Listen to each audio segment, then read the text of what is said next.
New Year to you. So now that we are here at the start of 2026, one of the conversations that I know is happening is people are looking for their next level, the next cut, where they are going in this year.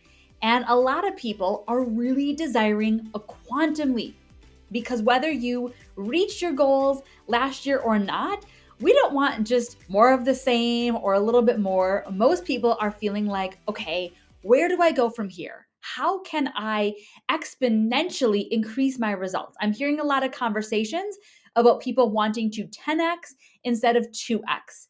So, this is what I want to talk to you about today. Today's episode is all about the key ingredient that is necessary when we are desiring a quantum leap. Welcome to the Live Your Yes Life podcast. I am your co-host, Kayla Jetta. I run this podcast with what I think is the best partner a girl could ask for, my mom, Lisa Limita.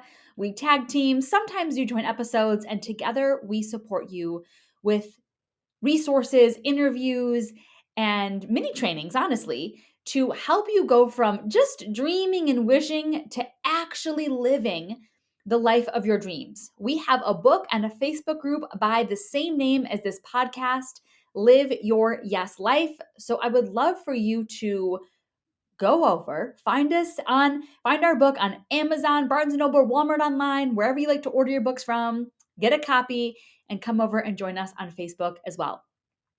Let's dive in to today's episode, which, as I said, is on the key ingredient that is really necessary when you want to create a quantum leap. And I'm going to back up and give you a little context about how and why I got here talking about this today. So, yes, of course, this is a very timely episode because a lot of people are looking for a quantum leap right now. And I'm going to do something really special with you today. With permission from my client, Amber, I'm going to be sharing with you a snip of a recent mastermind coaching conversation that we had, where Amber was sharing about her amazing 2025 success, having her first six-figure year in business, which is so super awesome. And what she talked about as, okay, what really made the difference for her to, you're going to hear momentarily when I share her story with you, you're going to hear how it was many years of just kind of finding her footing, going along, and not really having the success that she wanted or the results that she wanted. It just looked a little different. And then what appears to be seemingly overnight, in 6 months of being in our mastermind, like, wow, okay, things are really cooking along now. And so at the end of Amber's sharing, I said to her, what made the biggest difference? What actually is the thing that created the quantum leap for you? And she responded and said, it was actually taking in the identity of being an expert. So that is the key ingredient. The key ingredient is identity work. When we want to have a quantum leap, we up-level our identity. That is what we get to do because our identity informs everything. This is actually the flow of how results are created.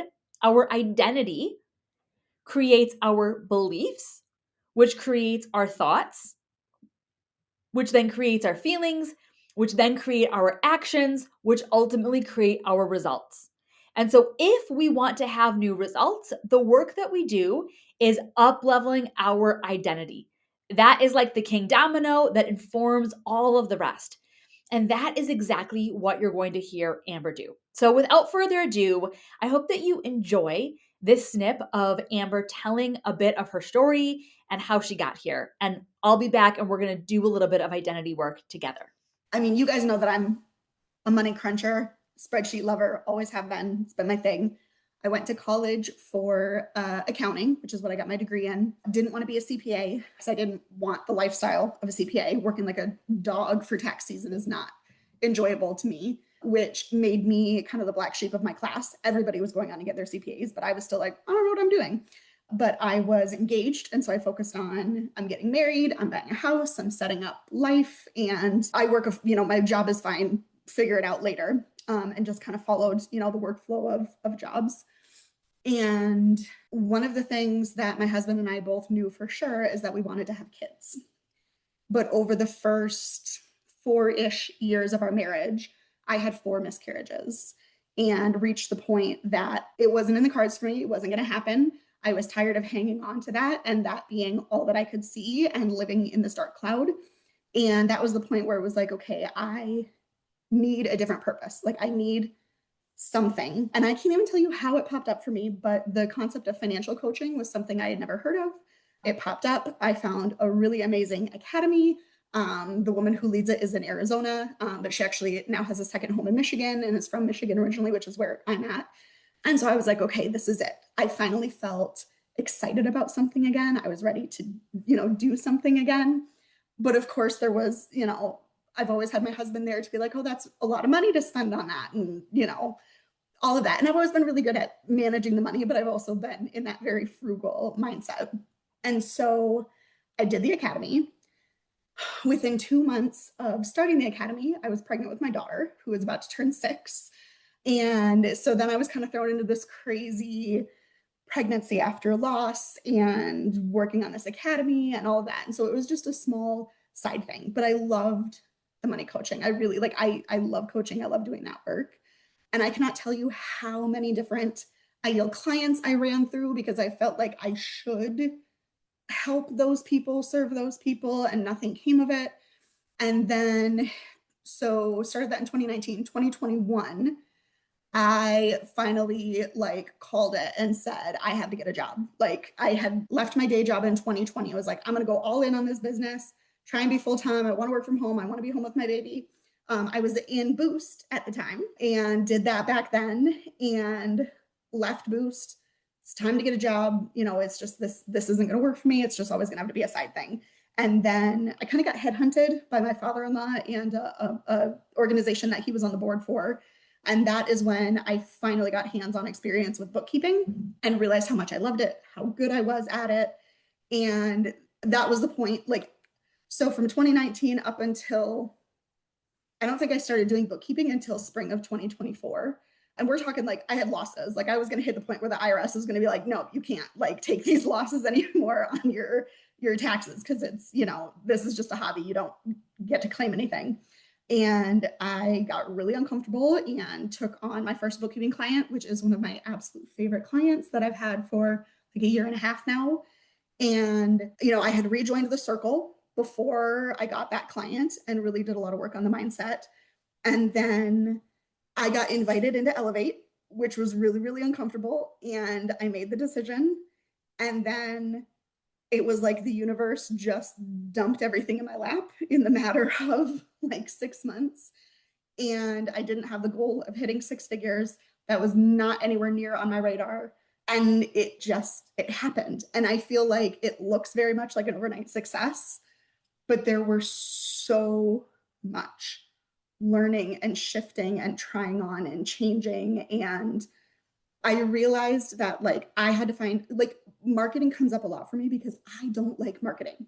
That was one of the things that was hard with coaching is that churn of got to get another client, got to get another one. They finish their program, find somebody else. And marketing is just not my thing. And bookkeeping was such a beautiful solution of security. Security is very important to me. Predictability is very important to me. And so by doing bookkeeping, I know that I will have clients for decades. I know that that money is going to come in month after month and I can still coach and do those things that I like and it'll get me excited, but I have that security. So yeah, I just wanted to share a little bit because I think it's really easy to see the celebrations of the big numbers and it feels like it just happened overnight, but there's a lot behind it. Amber, thank you. That I am so, so grateful for you sharing that. I'm wondering if you could share with us what was one of the things that you really focused on in the last 6 months that started to quantum leap things? I think it was taking on the identity of an expert. When I first, that first bookkeeping client that I took, it was sort of I think I can do this. I mean, I've done stuff like this, but not exactly this, but I think I can. And so I'm going to go for it. And so that was a year and a half ago. And so over the last year and a half, I've been able to actually start seeing myself as an expert. I know my stuff. I have way more experience than most people. Things that are easy for me are not easy for my clients or for, people in general. And I really had a habit of like minimizing. And I've always kind of been that person that I downplay things. I still need to commit to celebrating the six figures. Like I need to decide what I'm doing and commit to it. And I know I need to do that quickly before it just falls off my radar because yeah, because that's probably what I need out of this is like I have to commit to the celebration. Okay, so I have two questions. One is, let's commit to the celebration right now. By when will you celebrate this? I think I've decided that I want the celebration to be a weekend out of town with my hubby, no kids, like 2 nights away somewhere for us to just go and have fun. That'll probably take a little bit of coordinating. So I'm gonna say like by the end of like Q1 2026, but we'll Could start you planning. could you book the celebration by like the end of this week even? Yes, I could. Yeah, you could be like, you Yeah. could have the grandparents or babysitters on deck. The Mm-hmm. place is booked. You know where you're going. Yeah. Amazing, amazing. Okay, second question I have for you is so I really love that you talked about what created the quantum leap was embracing the identity of the expert. And now, earlier in our coaching conversation today, we've talked about a new identity that you're getting to embrace. So, what feels in the way for you of embracing this next identity? I feel like this is actually really new to my awareness. Like this is something that's just coming up and I'm seeing is one of my roadblocks. Like I have always tried to be easy. And so maybe it's the middle child syndrome. I always have made an effort to be easy. And I still do that. I do that with my clients, responding to them, lightning speed, being available. Like it's I have always had this, I need to make things easy for others. And now that I have my husband and my kids, it's, focusing on keeping things easy for others. So, when we were doing the identity work, you said it's like I'm something around the identity of like that I'm not high maintenance anymore, that I'm not high maintenance, you know? What would we call the new identity? I'm not sure that we just want to call it high maintenance. Yeah. I think my fear is being perceived as high maintenance. Uh-huh.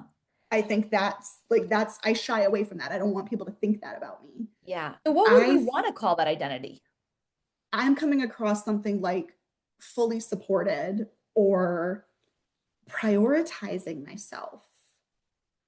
Honestly, it probably comes down to making my needs on the same level as everybody else's. Mhm. Okay, so I heard fully supported, Yeah. top priority. Hmm. Yeah. I'm embracing the identity of being a woman who is a priority and fully supported. Yes. I always like, even when I look at, like, when it comes to scheduling or moving things, or like, for example, normally I would be at one of my clients this afternoon. We have a brand new executive director. He and I agreed I was going to be there Tuesday afternoons to help him, support him, look at things, whatever. And I kind of fell off my radar that my daycare was closed. And so I had to reach out to him and say, I can't come Tuesday afternoon. I can come Wednesday afternoon. And that like puts a stone in my gut and makes me feel really like, when it comes to scheduling something or moving something, like I will always put the other person's needs first. Like I'm always the one to bend. I'm always the one to accommodate. That is my default. That is my comfort zone. The practice that I would offer to you is around embodying the new identity. And it's going to be a practice, right? Whenever we're Yeah. doing identity work, y'all, it's messy, it's a roller coaster. I often say entrepreneurship is a bucking bronco, so is an up-leveled identity. We get on, we're just trying to hang on for 8 seconds and we're going to get bucked off, okay? And Amber, your job, I want to talk about your relationship for a second. Your job is to embody your identity and come to your relationship in that identity. And there likely will be contrast because your partner, like, we're not giving him a roadmap. Like, here's my old identity, here's my new identity, here's what's going to be different. Like, I mean, you could do that, but like, he's also whether we know it or not, whether he knows it or not, always in and out of his identities, his up levels. And so there will be contrast. And your work is just to keep meeting whatever comes in your new identity. Instead of, oh, well, there's contrast, let me go back to the old identity to deal with that. Yeah. No, I say, okay, here's contrast. How does the woman who's a top priority and fully supported, how does she meet this moment? How does she be with this contrast? And that's how we Yeah. create a transformation. The more that you show up in the new identity, it gives him the opportunity to calibrate. And that is just called being in a relationship. A relationship is two people being in their identities, showing up, and finding out how to calibrate to one another.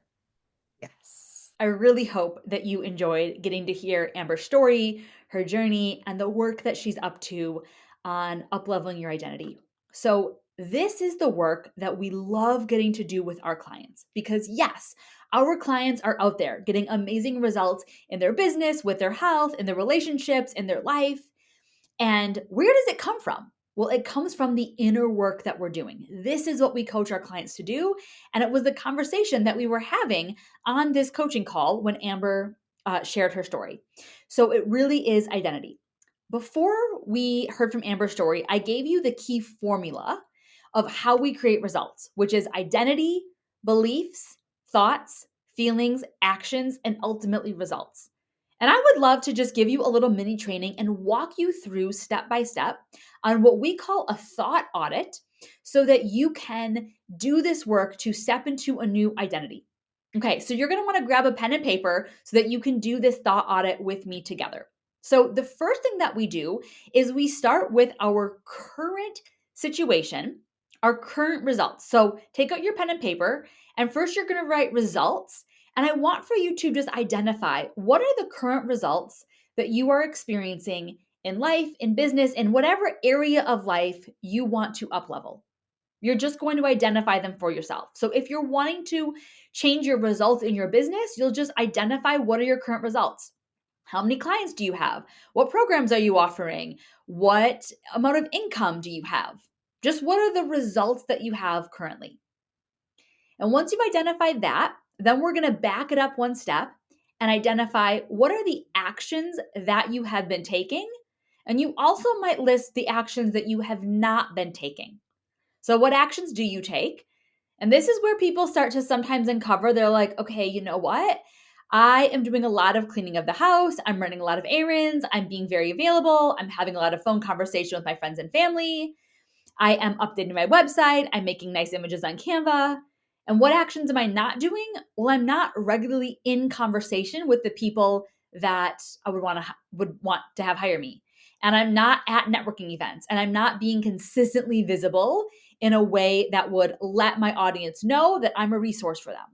So you're going to identify what actions are you taking and what actions are you not taking. And then the next thing that you're going to do is you're going to think about, okay, how am I feeling that has me then take or not take these actions? So, have you been feeling inspired and lit up and jazzed? Have you been feeling confused and lost and like things are really heavy? Another conversation that I have with a lot of people is they're like, my circumstances just feel really heavy right now. And I feel kind of like I'm moving through mud and kind of slogged down. So, you're going to identify your feelings. Then you're going to write down for yourself, what are the thoughts that I've been thinking, which are creating those feelings? And just see if you can kind of do a mental scan and gather some of the thoughts that you've been thinking. Maybe you've been having thoughts like, this is really hard. I don't know if this is going to work for me. I feel exhausted. I feel like I've tried this before and I didn't see results. So identify the thoughts you've been having. Then we're going to look at what is the core belief that has been creating those thoughts. Maybe the core belief is, I want this to work, but I don't know if it will. Maybe the core belief is, this can be just enough to get by. And finally, you're going to look at all of this, everything from your current results to the actions you've been taking and not taking, to your feelings, to your thoughts, to your beliefs, and identify for yourself what is the identity that you have been operating from. What is the identity that you've been operating from? Like, I think if we use Amber as an example, and we heard earlier in her story, she might have said that the identity she was operating from is like, I'm a mom and a wife and a bookkeeper, and my job is just to make things easy for people. I'm a mom, a wife, and a bookkeeper, and my job is to make things easy. That was her old identity that was creating her experience of having things take a long time and not really having the results that she most desired. Okay, so that's step one of the thought audit. And now what we're going to do is we're going to flip that on its head. And we're going to start up at the top with identity. And we're going to ask ourselves, what is the desired identity that I really want to stand in? The identity of the person that would have the kind of results that I'm most interested in. If I want to have a quantum leap, what kind of identity would that require? We're going to identify that for ourselves. And then we're going to think, okay, when that's my identity, when I'm standing in that, what is my core belief? What is the core belief that I have when I'm in this desired identity? And now maybe this is a core belief of this is possible. This is possible. And then we say, when I'm believing that, what are the common thoughts that I'm having? And these might be thoughts like, I deserve to be well supported. I'm allowed to have my needs met. I get to make myself a priority. This can be fun. I enjoy learning new things. Things like that. Maybe those are the new thoughts that would come from your belief. And then we ask ourselves, okay, if I was thinking those thoughts consistently, then what feelings would I have? And now maybe I'm feeling inspired and hopeful and excited. And when I'm feeling that way, what are the most common actions that I'd be taking consistently? And then we ask ourselves, and when I'm taking those actions consistently, what results are possible? What results are possible? And there you go. That is called a thought audit. And it really supports us to see how our current identity is creating our results and how up-leveling and shifting our identity can create new results. Now, you might be feeling like, okay, but how do I do this identity work? Well, my friends, this is the deep inner work that we do with our clients inside of our programs, starting with the circle. So when clients come to us for coaching, this is the work that we do in our group coaching conversations and the one-on-one work. And so if you're curious about that, I would love to invite you to book what we call a results mapping call. And this is where you can get one-on-one with a coach and look at what is the result I'm really wanting and what will it require for me to take that on. And you can actually experience real-time coaching. It's not just like, oh, I'm like talking in theory. You can actually experience it in real time for yourself. And I just want to make that offer to you because I believe it would make a difference. I want you to get to taste and experience what it's like to get coaching in real time.